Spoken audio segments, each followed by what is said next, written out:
ഇന്ന് നമ്മൾ നോക്കാൻ പോകുന്നത് നമ്മുടെ ഹാങ്ങിങ് പോട്ടിനകത്ത് വെച്ച് വളർത്താവുന്ന വളരെ ഭംഗിയുള്ള ഒരു ലീഫ് പ്ലാന്റിനെ കുറിച്ചാണ്. ഇതിൻ്റെ പേരാണ് ഫൈക്കസ് റാഡിക്കൻസ്. ഇതിൻ്റെ ഇലകളാവട്ടെ വെള്ളയും പച്ചയും അതേപോലെ തന്നെ സ്വല്പം ഐവറിയും കൂടി കലർന്നിട്ടുള്ള ഒരു കളറോട് കൂടിയ ഇലകളാണ് ഈ ചെടിക്കുള്ളത്.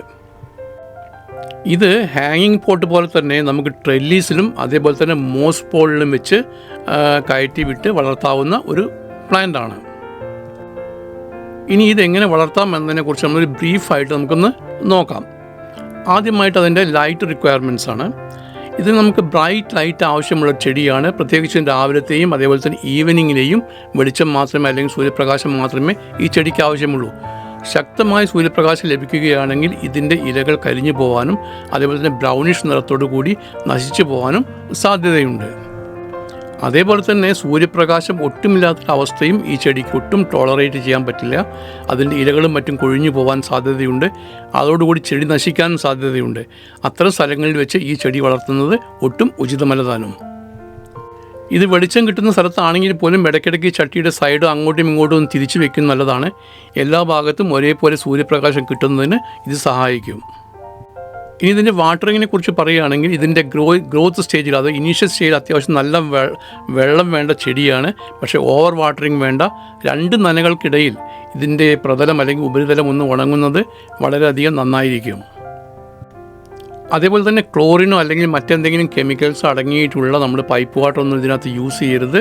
അങ്ങനെ യൂസ് ചെയ്യുന്നുണ്ടെന്നുണ്ടെങ്കിൽ ഏതാനും മണിക്കൂറുകൾ വെറുതെ വെച്ചതിന് ശേഷമുള്ള ജലം മാത്രമേ ഇതിനു വേണ്ടിയിട്ട് നമ്മൾ ഉപയോഗിക്കാവൂ. ഇതിൻ്റെ ഫെർട്ടിലൈസറിനെ കുറിച്ച് പറയുകയാണെന്നുണ്ടെങ്കിൽ നമ്മുടെ വെള്ളത്തിൽ അലിയുന്ന NPK 19 പോലെയുള്ളവ ഒരു 2-3 ആഴ്ച കൂടുമ്പോൾ സ്വല്പം അടിയിൽ ഒഴിച്ചു കൊടുത്താൽ മാത്രം മതി.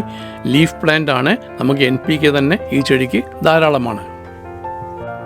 ഇനി ഇതിൻ്റെ പോട്ടിങ്ങും റീപോട്ടിങ്ങും എങ്ങനെയാണെന്ന് നോക്കാം. ഈ ചെടി വളരെ തിങ്ങി നിറഞ്ഞ വേരുകളോട് കൂടി നിൽക്കുന്നതാണ് എപ്പോഴും ഇഷ്ടപ്പെടുന്നത്. എങ്കിലും നമ്മൾ വെച്ചിരിക്കുന്ന പോട്ടിനകത്തു നിന്ന് വേരുകൾ പുറത്തേക്ക് വരുന്ന ഒരവസ്ഥ, അതിൻ്റെ നമ്മൾ വെള്ളം പുറത്ത് വരുന്ന ഹോളിലൂടെയോ മറ്റും വേരുകളും മറ്റും പുറത്ത് വരികയാണെന്നുണ്ടെങ്കിൽ നമുക്ക് പോട്ട് മാറ്റാൻ സമയമായി എന്നർത്ഥം. പോട്ട് മാറ്റുമ്പോൾ വലിയൊരു പോട്ടിലേക്ക് മാറ്റരുത്. ഒരു സ്റ്റെപ്പ് കൂടുതൽ, അതായത് 1 ഇഞ്ച് വലിപ്പം കൂടുതലുള്ള ഒരു പോട്ടിലേക്ക് മാത്രമേ ഈ ചെടി മാറ്റാവൂ. തിക്കായിട്ടുള്ള വേരുകൾ വളരുന്നതാണ് ഈ ചെടിക്ക് ഏറ്റവും ഇഷ്ടമുള്ളത്. ഇനി ഇത് പോട്ടിങ്ങോ റീപോട്ടിങ്ങോ ചെയ്യുമ്പോൾ നമ്മൾ യൂസ് ചെയ്യേണ്ടത് സാൻഡി ആയിട്ടുള്ള സോയിൽ ഉപയോഗിക്കുക. സ്വല്പം കോക്കോ ചിപ്സ് യൂസ് ചെയ്യുക. അതേപോലെ തന്നെ സ്വല്പം ചാണകപ്പൊടിയും ചേർത്തിട്ടുള്ള മണ്ണാണ് ഏറ്റവും ഉചിതമായിട്ടുള്ളത്. കാലക്രമത്തിൽ ഇതിൻ്റെ വള്ളികൾ വളരെയധികം നീണ്ടു വരാൻ സാധ്യതയുള്ളത് കൊണ്ട് കുറച്ച് വളർന്നു കഴിഞ്ഞാൽ നമ്മളിതിൻ്റെ പ്രൂണിങ് ചെയ്യുന്നത് നന്നായിരിക്കും. അങ്ങനെ പ്രൂൺ ചെയ്യുമ്പോൾ നമുക്ക് 2 കാര്യങ്ങൾ. ഒന്ന്, നമുക്കിത് വളരെ ബുഷിയായിട്ട് നിർത്താൻ സഹായിക്കും. അതേപോലെ തന്നെ ഈ പ്രൂൺ ചെയ്ത കട്ട് പീസസ് കൊണ്ട് നമുക്ക് പുതിയ പ്ലാന്റ് നമുക്ക് പുതിയ ചട്ടിയിൽ വെച്ച് വളർത്താനും സഹായിക്കും. ഇനി മുൻപ് പറഞ്ഞതുപോലെ നമുക്ക് ഈ കട്ട് ചെയ്ത ഒരു കമ്പുകൾ ഉപയോഗിച്ച് നമുക്ക് പ്രൊപ്പഗേറ്റ് ചെയ്യാം. ഈ പ്രൊപ്പഗേറ്റ് ചെയ്യുന്നതിന് ഏകദേശം ഒരു 6 ഇഞ്ച് സൈസുള്ള ഒരു കമ്പ് എടുക്കുക. അതിൻ്റെ അടിയിലുള്ള 2-3 ഇലകളെല്ലാം കളഞ്ഞതിന് ശേഷം നമുക്കിതൊരു സൂട്ടബിൾ ആയിട്ടുള്ളൊരു പോട്ടിംഗ് മീഡിയ, വെള്ളം കെട്ടി നിൽക്കാത്ത ഒരു പോട്ടിംഗ് മീഡിയയ്ക്കകത്ത് ഇത് വെച്ച് കൊടുത്താൽ മതി. ഏകദേശം 2-3 ആഴ്ച കഴിയുന്നതോടുകൂടി പുതിയ നാമ്പുകളും വേരുകളും ഇവയ്ക്ക് വരും. ഇനിയിപ്പോൾ ഇൻ കേസ് അത് വരുന്നില്ല എങ്കിൽ നമുക്കിതൊരു കാര്യം ചെയ്യാം. നമ്മൾ ഉണ്ടാക്കിയിട്ടുള്ള ഈ ചെറിയ പോട്ട് ഒരു പോളിത്തീൻ ബാഗിനകത്തേക്ക് ഇറക്കി വെച്ച് ആ പോളിത്തീൻ ബാഗ് ഒന്ന് മൂടി കെട്ടുന്നത് നന്നായിരിക്കും. അങ്ങനെ വെച്ച് കഴിഞ്ഞാൽ നമ്മൾ വളരെ പെട്ടെന്ന് തന്നെ ഇതിന് വേര് പിടിക്കുന്നതും അതേപോലെ തന്നെ നാമ്പുകൾ വരുന്നതായിട്ടും കാണാറുണ്ട്.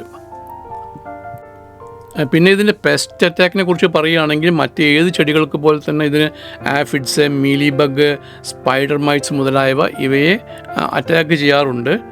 അതിന് നമ്മൾ ചെയ്യേണ്ടത് സാധാരണ നമ്മൾ ചെയ്യുന്ന മാതിരി തന്നെ നീം ഓയിൽ യൂസ് ചെയ്യാം. സ്വല്പം സോപ്പ് സൊല്യൂഷൻ അല്ലെങ്കിൽ ഇൻസെക്ടിസൈഡൽ സോപ്പ് നമുക്ക് വാങ്ങിക്കാൻ കിട്ടും. അതുപയോഗിച്ചും ഇവയെ തുരത്താവുന്നതാണ്.